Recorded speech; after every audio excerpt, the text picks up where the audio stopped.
নমস্কার। আজ আমার নিবেদন কবি সুকান্ত আচার্যের লেখা কবিতা পতাকার ৫ রং।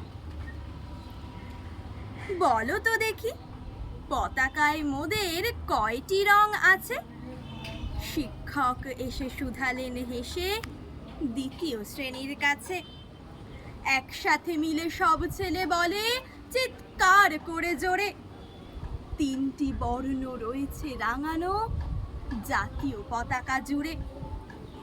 শ্রেণীর পিছনে বেঞ্চের কোণে শিশু ছিল এক বসে, পতাকার মাঝে ৫ রং আছে। বলল সে মৃদু ভাষে, কথা তার শুনে বাকি শিশুগণে হেসে খায় লুটোপুটি।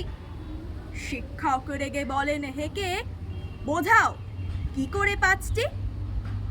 মাথা নিচু করে ভয়ার্ত স্বরে সরল শিশুটি বলে, ওপরে গেরুয়া, মাঝখানে সাদা, সবুজ আছে তার তলে, আর আছে আঁকা গোলাকার চাকা, নীল রং আছে এতে। শিক্ষক বলে এটিকে ধরলে তবুও হচ্ছে ৪টি। অবোধ শিশুটি বলল তখন, রং আছে আর এক।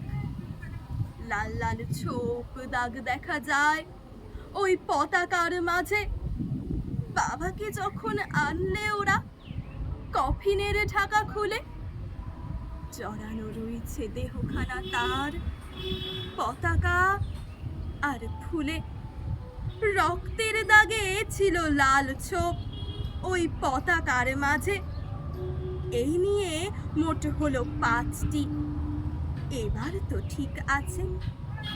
সরল শিশুটির জবাবখানে কাঁপিয়ে দিল বুক। অশ্রু এলো নয়ন ভরে, শুকনো হলো মুখ।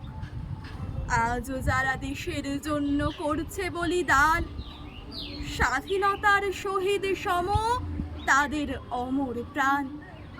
হয়েছি স্বাধীন, পেরিয়ে গেছে ৭০টি বছর। দেশ বাঁচাতে যাচ্ছে যে প্রাণ, রাখছে কি তার খবর? নমস্কার।